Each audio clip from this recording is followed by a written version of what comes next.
இன்னைக்கு சட்டென்று மாறுது வானிலையோட முன்னணி நடிகை ராணியா நம்ம கூட இருக்காங்க. வணக்கம் ராணியா. வணக்கம். ஓகே ராணியா, உங்களை பற்றி ஒரு சின்ன இன்ட்ரோடக்ஷன் மாதிரி கொடுங்க. யார் நீங்கள், உங்கள் பேக்ரவுண்ட் என்ன, அந்த மாதிரி. நான் இப்போது யூனிவர்சிட்டி ஆஃப் லிவர்பூலில் படிச்சுட்டு இருக்கேன், ஆக்குபேஷனல் தெரப்பி ஸ்டூடெண்ட்டாக. ஸோ நீங்கள் வந்து நான் தெரிஞ்ச வரைக்கும் நீங்கள் வந்து ஸ்டேஜ் ட்ராமாஸ், அப்புறம் நீங்கள் ஒரு டான்ஸர் அப்படின்னு நான் நினைக்கிறேன், அங்கங்கே பாடுவீங்க அப்படின்னு நான் கேள்விப்பட்டேன். ஸோ இதெல்லாம் எப்படி ஆரம்பிச்சது, எப்போ ஆரம்பிச்சது, ஏன் ஆரம்பிச்சது? ஓகே, சின்ன வயசுலேருந்தே எப்போவுமே வாரத்துக்கு ஒரு முறை will have family movie night அப்படின்னு சொல்லிட்டு படம் பார்ப்போமா. அதனாலே லைக் படம் பார்த்து பார்த்து எனக்கும் இந்த மாதிரி ஆகணும், எனக்கு ஆக்ட்ரஸ் ஆகணும், எனக்கு சிங்கர் ஆகணும், அப்படி பார்த்து பார்த்து I grew up like that. அம்மாவே காண்டாவாங்க, பிகாஸ் பேசுறதை விட I just watch TV, watch movies தான். ஸோ அதனாலே அந்த இன்ட்ரெஸ்ட் வர ஆரம்பிச்சது. ப்ரைமரி ஸ்கூலில், செகண்டரி ஸ்கூலில் அப்பப்போ ஆப்பர்ச்சுனிட்டிஸ் கிடைக்கும் போது I'll do skits and everything. So secondary ஸ்கூலில் நான் ட்ராமா சிசிஏல இருந்தேன். அங்கே தான் லைக் ஒழுங்காக எப்படி ஆக்ட் பண்ணணும்னு என்னோடய கோச் கிட்டேருந்து கற்றுக்கிட்டேன். I took part in a lot of SYF competitions and நான் take part பண்ண batch time அப்போ தான் we got distinction and everything. So that boosted my confidence. ஓ, நம்மளுக்கும் நடிப்பு வருது போல் அப்படின்னு. சரி, இதில் இன்னும் கொஞ்சம் நிறைய ஆப்பர்ச்சுனிட்டிஸ் தேடி போகலாமா அப்படின்னு யோசிச்சுட்டு இருந்தேன். After I graduated, I went to Poly and அங்கே வந்து ICGயில் கலந்துக்கிட்டு I took part in acting, singing, dancing. அங்கே தான் நிறைய ஆப்பர்ச்சுனிட்டிஸ் வந்துச்சு and I took part in more performances and stuff. அங்கே தான் டான்ஸ் பர்ஃபார்மன்ஸஸ் நிறைய பண்ணேன். என்னோட நிறைய ஃப்ரெண்ட்ஸ் குட்டி குட்டி ஷார்ட் ஃபிலிம்ஸ் பண்ணுவாங்களா, and they know I like to act, so they like help பண்ணுறியான்னு கேட்பாங்க. வெட்டியாக தானே இருக்கும், இதுவும் நம்மளுக்கு ஒரு இதெல்லாம் அப்படியே ஓப்பனாக சொல்லக்கூடாது. No it's also a learning experience. So ஃப்ரெண்ட்ஸுக்கும் ஹெல்ப் பண்ணுறோம், நம்மளுக்கும் பெனிஃபிட் ஆகுது அப்படின்னு சொல்லி I'll go. அண்ட் அது மூலமாக I get to know more people and I got to know Kevin. So then he gave me opportunity. When I was in Poly தான் இதெல்லாம் நடந்துச்சு. ஸோ I would say NYPயில் அந்த ICG மூலமாக தான் I got a lot of opportunities. So நீங்கள் இதுக்கு முன்னாடி short ஃபிலிம்ஸ்னு பார்த்தீங்கன்னா எழுதா கதையோ அப்படின்னு ஒன்று நடிச்சிருக்கீங்க. அதுக்கப்புறம் கெவினோட இது நம்ம தீபாவளி நடிச்சிருந்தீங்க. ஃபஸ்ட்டு எழுதா கதையோ நடிக்கும் போது I was very very nervous because it's a first proper debut short film தானே. சில டேக்ஸ் அப்போ சிம்பிள் டைலாக்ஸ் தான் இருக்கும், நிறைய டேக்ஸ் போகும்.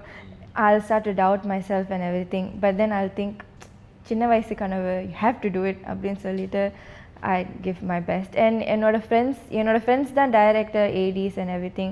ஸோ நர்வஸாக இருக்கும்போது they were very encouraging, very welcoming set. So இப்போ இந்த இது நம்ம தீபாவளி அந்த ஷார்ட் ஃபிலிம் இருக்குல்ல, அதுக்கு எப்படி உங்களுக்கு அந்த ஆப்பர்ச்சுனிட்டி கிடச்சிது? அதுக்கு ஆடிஷன் பண்ணிங்களா இல்லை உடனே ஓகே பண்ணிட்டாரா உங்களை? ஸோ இனிஷியலி SMVயோட கதையை தான் நரேட் பண்ணார். அதுக்கு தான் ஆடிஷன் பண்ணேன் ஃபர்ஸ்ட். அதுக்கப்புறம் தான் இது நம்ம தீபாவளிக்கு இன்ட்ரடியூஸ் பண்ணி I got opportunity to act for that. Okay, so அந்த ஆடிஷனில் என்ன சீன் கொடுத்தாரு நடிக்கிறதுக்கு உங்களுக்கு? ஸோ எனக்கு வந்து he gave me almost half a page worth of dialogues. அதை வந்து ஃபஸ்ட்டு ஆடிஷன் ஸ்கிரிப்டாக கொடுக்கும்போது நான் பார்த்து, Kevin is this the audition script, இதுவா நான் ப்ரிப்பேர் பண்ணிட்டு வரணும் அப்படின்னு கேட்டேன். நான் பயந்துட்டேன் because as a beginner artist obviously you'd be like what, but I told myself, you know what, நம்ம இதை பண்ணுறோம். ஸோ ஆடிஷன் ஸ்கிரிப்ட் கொடுத்துட்டாரு, கதையை நரேட் பண்ணிட்டாரு, நானும் ஓகே சொல்லிட்டேன்.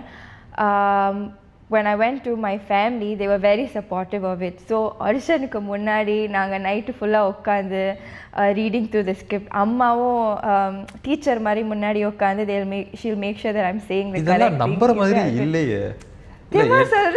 ஏன்னா ஒரு இந்தியன் ஹவுஸ்ல வந்துட்டு நடிக்க போறோம், ஐயோ அதெல்லாம் பண்ணக்கூடாது, நீ போய் படி அப்படின்னு சொல்லுவாங்க.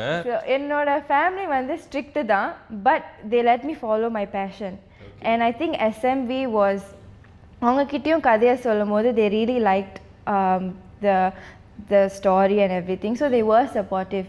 என்னோட ஃபேமிலியில் உனக்கு என்ன பிடிக்குதோ நீ பண்ணு, நாங்கள் சப்போர்ட் பண்ணுவோம், அந்த மாதிரி தான். ஸோ ஆடிஷன் அந்த நைட்டுக்கு முன்னாடியே அம்மா வாஸ் லைக், வா நம்ம பண்ணலாம், நீ இதை you are gonna kill the audition அப்படின்னு சொல்லிட்டு என்னை உட்கார வச்சுட்டு பண்ணாங்களா. ஸோ ஆடிஷனுக்கு போகும்போது ஐ வாஸ் வெரி நர்வஸ். ஆனால் டைரக்டர் இம்ப்ரெஸ் பண்ணணும் அப்படின்னு சொல்லிட்டு I tried my best to understand the script, memorize it. And script அந்த ஆடிஷன் வந்து half a பேஜ்னு சொன்னல, அந்த டைலாக்கே 3 வேரியேஷன்ஸ் நானாக யோசிச்சுட்டு ரெடி பண்ணிட்டு போனேன். இப்போ கெவின் கிட்ட வந்து அதை சொல்லும் போது he was like 3 வேரியேஷனா, நான் ஒன்று டைலாகை தானே சொல்ல சொன்னேன் அப்படின்னு சொன்னார். But I was very happy that I was able to perform it properly and he was also happy with my performance. அவர் யோசிச்சிருப்பாரு, கொடுக்குற காசுக்கு மேலே நீங்கள் வேலை பார்க்குறீங்க அப்படின்னு. After I did the audition and everything, he said welcome aboard and கை கொடுத்தாரு. ஓ, உடனே confirm பண்ணிட்டாரு.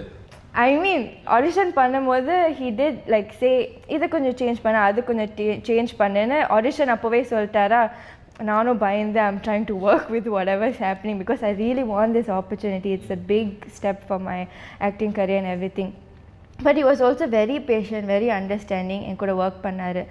முடிஞ்ச பிறகு he complimented the acting, he was giving feedback and everything. ஆனால் அதுக்கப்புறம் வெல்கம் அபார்ட்னு கை கொடுத்தாரா. That was like one of the biggest, that was the happiest moment of my life actually. ஏன்னா நான் வந்து டினையல் ஸ்டேஜுக்கு போயிட்டேன், அவர் உண்மையாக தான் சொல்கிறாரா கலாய்க்கிறாரா எனக்கு புரியல. And he actually genuinely said you're like selected அந்த மாதிரி சொல்லும் போது the first person after I left I called was அம்மா. I was like அம்மா, நம்மளோட நைட்டு ஃபுல்லாக our hard work and everything was paid off. And she was really happy. அம்மா Indian house holes இந்த மாதிரி ஏதாச்சும் குட் நியூஸ் நடந்துச்சுன்னா ஊர் ஃபுல்லாக பரப்பி வச்சுருவாங்கல்ல. ஸோ அம்மா எடுத்தோடனே கால் her entire family, இது அது. everybody was very proud of me and they were all encouraging. இதில் என்ன தெரியுதுன்னா, எதிர்பாராததை எதிர்பாருங்கள். லிட்டரலி அதுதான் நான் எப்பவுமே சொல்லுவேன் ஃபேமிலிக்கு. நிறைய சின்ன சின்ன ஷார்ட் ஃபிலிம்ஸ் பண்ணியிருக்கீங்க, அதெல்லாம் கொஞ்சம் லோ பட்ஜெட் லோ ஸ்கேலில் தான் இருந்திருக்கும். So when working with Kevin அதுதான் உங்கள் மோஸ்ட் ப்ரொஃபஷ்னல் செட்டப்னு நினைக்கிறேன். நிறைய சீனியர் ஆர்டிஸ்ட் கூட நடிச்சிருப்பீங்க. ஸோ அந்த அனுபவம்லாம் எப்படி இருந்தது? First day on set Deepavali செட்டுக்கு போகும்போது நான் ஒரு கார்னரில் போய் உக்காந்துட்டேன். யார்கிட்டே எந்த பம்புக்கும் இழுக்கக்கூடாது, யார் வந்தாலும் சிரிச்சுட்டு ஹாய் அப்படின்னு சொல்லணும் அப்படின்னு இருந்தேன் நான். ஷிர்ஜான்னு சொல்லி ஒரு ஒரு பர்சன் இருக்காங்க. She was the one that approach me and made me comfortable and அவங்களோட ஃப்ரெண்ட்ஸ் ஆகி ஜெல் ஆகி தென் I was more comfortable working on set and stuff.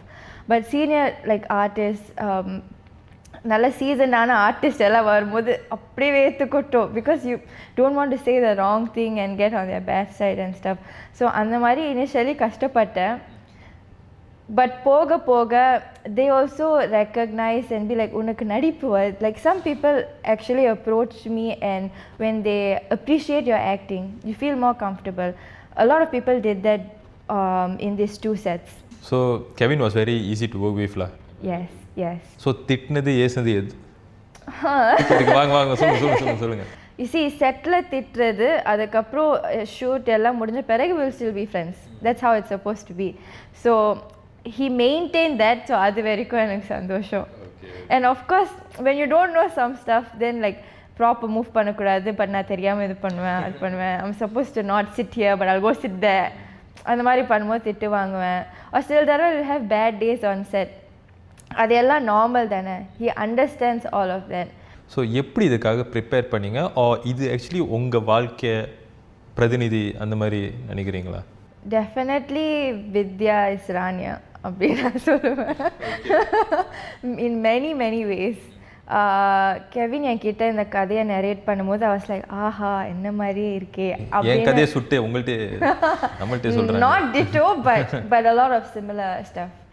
Vidya's character is very bubbly, very delusional when it comes to love and everything. நானும் அதே மாதிரி தான். Kevin கிட்ட சொல்லும்போது did you know me beforehand அப்படின்னு கேட்டேன். சும்மா தான், he did not know me beforehand. But yeah, so it was easier to act that way because I could relate to her in a lot of ways. So அந்த மாதிரி இருக்கும்போது act பண்ணுறதுக்கு கொஞ்சம் ஈஸியாக இருந்துச்சு. ஸோ இதுக்கப்புறம் அடுத்தடுத்து ஏதாவது ப்ராஜெக்ட்ஸ் வருதா உங்களுக்கு? இப்போதைக்கு இல்லை because I went abroad to study. But I have worked on some short films with my friends before SMV. So அது எடிட்டிங் ஒர்க்ஸில் இருக்குது and all of that. But மற்றபடி இப்போது ஓவர்சீஸில் படிச்சுட்டு இருக்கிறதுனால அவ்வளோ opportunities. I'll tell you about my experience on my first day of set. சொல்லுங்கள். ஸோ ஃபஸ்ட்டு டே வந்து நான் ஈஸியாக தான் he will give me easy scenes then will transition into difficult scenes அப்படி போக போக ஈஸியாகும் அப்படி நான் நினச்சேன். பட் நோ, ஃபஸ்ட் டே பெரிய சீன் கொடுத்து நீ நடந்துக்கிட்டே அழணும், அழுதுகிட்டே இது பண்ணணும் அது பண்ணணும்னு சொல்லிட்டாரு. I was like, first day of set, me, you want me to do this? I was like, சரி ஓகே போகலாம் அப்படின்னு சொல்லிட்டு போனேன்னா it took me about 40 minutes just to get into character. I was அதுவும் first day of set யாருக்கும் தொந்தரவு பண்ணக்கூடாது அப்படி அப்படின்னு நினச்சியும் it took me so long to get into character. And I thought that it was going to be my biggest downfall. எல்லாரும் என்னை judge பண்ண போகிறாங்க இது அது. Nobody said anything, nobody questioned me, everybody gave me my own space. And அதனால I was really grateful and very very happy. அதை பண்ணலைன்னா settle work பண்ணுறதுக்கு ரொம்ப கஷ்டமாக இருந்திருக்கும். பட் அந்த ஸ்பேஸ் எனக்கு கொடுத்ததுனால போக போக for future crying scenes, I remember there was once மலேசியாவில் ஷூட் பண்ணிட்டு இருக்கும்போது I had another very emotional scene. அதை நான் ஒரு 2-3 மினிட்ஸ்லேயே கேரக்டருக்குள்ளே நுழைஞ்சிட்டேன்னா cameraman came and told me like நல்லா இருந்துச்சு உங்கள் பர்ஃபார்மன்ஸ். யார்மா நீ எங்கேருந்து வந்திருக்க அந்த மாதிரி அவ்வளோ சீன் இல்லை பட் அந்த மாதிரி கேட்டிருக்காங்கன்னா வச்சுக்கோங்களேன். ஸோ I was like பரவாயில்ல, this is the actual definition of practice makes perfect and போக போக தான் things will get easier and better. So இந்த மாதிரி சீன்லாம் நடிக்கும்போது மைண்டில் வேறு ஏதாச்சும் யோசிப்பீங்களா? இப்போ ஒரு சீனில் வந்து சந்தோஷமாக இருக்கணும்னா உங்கள் வாழ்க்கையோட மோஸ்ட் ஹாப்பியஸ்ட் மூமெண்ட் நீங்கள் யோசிப்பீங்களா இல்லை அதுவே தானாக வந்துடும் அந்த இமோஷன்ஸ்லாம்? ஸோ எமோஷ்னல் சீன் நடக்கும்போது வாட் ஐ டூ இஸ் எனக்கு வந்து என்னோட ஈமோ ஹவர்ஸ் பிளேலிஸ்ட்னு ஒன்று இருக்கும். I'll go to one corner, listen to it and I'll stare into blank space. அதான் ஃபஸ்ட்டு நடந்துச்சு. First to help me get into the emotions, I listen to this most heartbreaking songs. அவ்வளோ scene இல்லை, சென்னா Maria and all of those songs. அதை நினச்சிட்டு and also when you just stare into blank space, eyes dry ஆகும், then it'll help you tear a bit faster. அந்த மாதிரி simple டெக்னிக்ஸை use பண்ணி தான் first பண்ணேன். பட் போக போக ஸ்கிரிப்டை படிச்சுட்டு கேரக்டரோட இமோஷன்ஸ் அந்த கான்டெக்ட்ஸை புரிஞ்சுக்கிட்டாலே சில தடவை அழகு ஆட்டோமேட்டிக்காக வந்துடும் எனக்கு. பிகாஸ் நான் சொல்லியிருக்கேன்ல வித்யா அண்ட் ராணி ஆல்மோஸ்ட் சிமிலர். எனக்கும் இந்த மாதிரி ஃபியூச்சரில் நடக்குமா அந்த மாதிரி யோசிச்சாலே எனக்கு டென்ஷன் ஆகி அழகாக ரொம்ப கண்ணீர் விட்டுருப்பீங்க போல. நாங்கள் எல்லாம் ரொம்ப எமோஷ்னலான பர்சன், சின்ன விஷயத்துக்கெல்லாம் டென்ஷன் ஆகிடுவேன். Same for Vidya. ஸோ அதனால தான் it was really easy for me to go about doing Vidya's role. நான் சொன்னால Vidya is a bubbly character, அவளோட ஓன் உலகத்தில் இருப்பா. ஸோ ஒரு குட்டி விஷயம் அந்த உலகத்தை பிரேக் பண்ணாலும் உடஞ்சிடுவா. She can't think straight, she'll go into like a spiral. நான் அந்த மாதிரின்னு சொல்ல வரல, but to think about that and நான் ஓவர் திங்கர்ல. So when I think about that happening, it's easier for me to perform the character. சரி, இந்த கேரக்டர் நீங்கள் வந்து ஒரு நிறைய மாதம் ஷூட் போயிருக்கோம். ஸோ இந்த கேரக்டர் முடிஞ்சதுக்கப்புறம் உங்கள் மேலே ஏதாவது மாற்றங்கள் நீங்கள் ஃபீல் பண்ணுறீங்களா? ஸோ இந்த கேரக்டர் மூலமாக, நாட் ஜஸ்ட் திஸ் கேரக்டர், இந்த படம் மூலமாக நான் என்ன ரியலைஸ் பண்ணேன்னா, நிறைய பேர் சில like you look at another person as a villain, but ஒழுங்காக அவங்களோட பாயிண்ட் ஆஃப் வியூ அவங்க என்ன சொல்ல வராங்கன்னு கேட்டிங்கன்னா அது ஆக்சுவலி நாட் அ வில்லன். அவங்களோட சைட்லேயும் அவங்களோட ஓன் நியாயம் இருக்கும். ஸோ ப்ரீமியருக்கு போகும்போது when I first saw the movie end ஆன பிறகு I realized இந்த கதையில் யாருமே வில்லன் கிடையாது. Of course you would hate a character for saying certain things. இவன் ஏன் இந்த மாதிரி இவளுக்கு பண்ணா, இவன் ஏன் இவனுக்கு இந்த மாதிரி பண்ணா அப்படின்னு உனக்கு தோணும். But when you listen to the dialogue and you understand the emotion, அவங்களோட பாயிண்ட் ஆஃப் வியூலேருந்து யோசிக்கும் போது லைக் ஆக்சுவலி அவங்க ஏன் இதை பண்ணாங்கன்னு உனக்கு புரியுது. அவங்களும் மனுஷன் தானே, அவங்களுக்கும் எமோஷன்ஸ் இருக்கும் தானே, அவங்களுக்கும் அவங்களோட ப்ரையாரிட்டிஸ்னு ஒன்று இருக்கும்ல, அப்படியெல்லாம் புரிஞ்சிக்க ஆரம்பித்தேன். So I start to be more understanding towards people. நம்மளுக்கு என்ன டென்ஷனாக இருந்தாலும் அவங்க ஏன் அந்த மாதிரி ரியாக்ட் பண்ணாங்கன்னு அப்படி யோசிக்க ஆரம்பித்தேன். சரி, இப்போ வந்து நான் பர்சனலாக கேட்டேன், இப்போ ஒரு நடிகையாக இப்போ எவ்வளோ கான்ஃபிடென்ட்டாக இருக்கீங்க அந்த படம் முடிச்சதுக்கப்புறம்? I definitely feel more confident. ஸ்டார்டிங்கில் எழுதா கதையோ பண்ணும்போது எப்படி இருந்தேனோ I would say I'm very very different now. Not in a prideful way or anything, but experience இருக்கிறதுனால எப்படி கேரக்டருக்குள்ளே மூழ்கி போகிறது, எப்படி அண்டர்ஸ்டாண்ட் பண்ணுறது, எப்படி ஸ்கிரிப்டை மெமரைஸ் பண்ணாமல் புரிஞ்சுக்கிட்டு அண்டர்ஸ்டாண்ட் பண்ணி மெமரைஸ் பண்ணுறது, அதெல்லாம் கற்றுக்கிட்டேன்னா. So I'm definitely more confident. Kevin வந்து இந்த படத்தோட டைரக்டர் மற்றும் ஒரு நடிகரும் இந்த படத்துக்கு. ஸோ இப்போ வந்து டைரக்டர் அவருக்கு நிறையா க்யூஸ் கொடுப்பாரு, இந்த மாதிரி நடிக்கணும், அப்படி நடிக்கணும், இப்படி பண்ணணும், அப்படி பண்ணணுன்னு. ஏதாச்சும் மிஸ்டேக் பண்ணால் அவங்க வந்து ஏசுவார், இப்படி பண்ணாது அப்படின்னு சொல்லுவார். ஆனால் ஒரு நடிகராக அவரும் அதெல்லாம் ஃபாலோ பண்ணாரா, இல்லை அவர் எப்படி இருந்தார் ஒரு நடிகராக?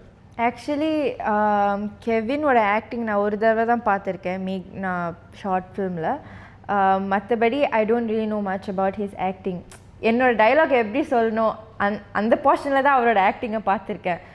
But when I actually worked with him, because I am acting with him, அவரோட ஆக்டிங்கை பார்க்கும்போது எனக்கே ஆக்சுவலி ஆச்சரியமாச்சு. He can actually act really well. அதுவும் அவர் கூட நான் சில இம்பார்ட்டன்ட் சீன்ஸ் நடிச்சிருக்கேன்னா அந்த இமோஷ்னல் சீன்ஸ் எல்லாம் நடிக்கும் போது I have told him several times about a particular scene. அதை நீங்கள் படத்தை பார்த்து தெரிஞ்சுக்கோங்க. டுவர்ட்ஸ் தி எண்ட் அவருக்கு வந்து எல்லாமே நிறைய இமோஷன்ஸ் இயல்பாக வந்துச்சு. He took very little time to get into character. But அது அவருக்கு நேச்சுரலாக வந்ததுனால எனக்கும் என்னோடய இமோஷன்ஸ் நேச்சுரலாக வந்துச்சு. It was easy for me to perform. I don't think a lot of actors can do that. நான் ஒன்றும் அவ்வளோ பெரிய நிறைய ஆக்டர்ஸோட நடித்தது கிடையாது சொல்கிறதுக்கு. But I think that's a really really good thing that it's difficult for a lot of actors to do. அதை பார்க்கும்போது அவருக்கு டைரக்டிங்கும் வருது, ஆக்டிங்கும் வருது. Multi talented person. அடுத்து இப்போ நான் வந்து உங்களுடைய கோஸ்டாஸ் பற்றி கேட்க போகிறேன். அஸ்வினி அக்கா அவங்களோட எப்படி இருந்தது? அஸ்வினி அக்காவோட ஆக்டிங் உண்மையாக சொல்லணும்னா இட்ஸ் அஸ்டவுண்டிங், லைக் ஸ்பீச்லெஸ். நான் வந்து அவங்களோட ஒரு நாள் மட்டும்தான் இருந்தேன். And she had a really big dialogue. அங்கே எனக்கு இமோஷனல் ஃபேக்டர்ஸ் மட்டும்தான் இருக்குது. ப்ளஸ் எனக்கும் ஒரு குட்டி அவங்களோட டைலாக் பார்க்கும்போது என்னோடய டைலாக் எல்லாம் ஒன்றும் கிடையாது. ஆனால் I was curious to know how she would do the scene and every thing.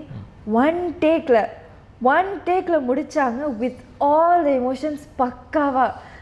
நான் அப்படியே ஐ வாஸ் லைக், யாருமா நீங்கள், எங்கேருந்து வரீங்க, அந்த மாதிரி இருந்துச்சு. And she is so humble about it. She is like, ஆமாம் எனக்கு நடிப்பு வரும், ஆனால் அவங்க வந்தால் காட்ட மாட்டாங்க, எதுவுமே பண்ண மாட்டாங்க. It's really really good actor. And நான் நர்வஸாக இருந்தேன்னு அவங்களுக்கு தெரிஞ்சுது. Obviously when you work with someone with lot of experience நர்வஸாக தான் இருக்கும்.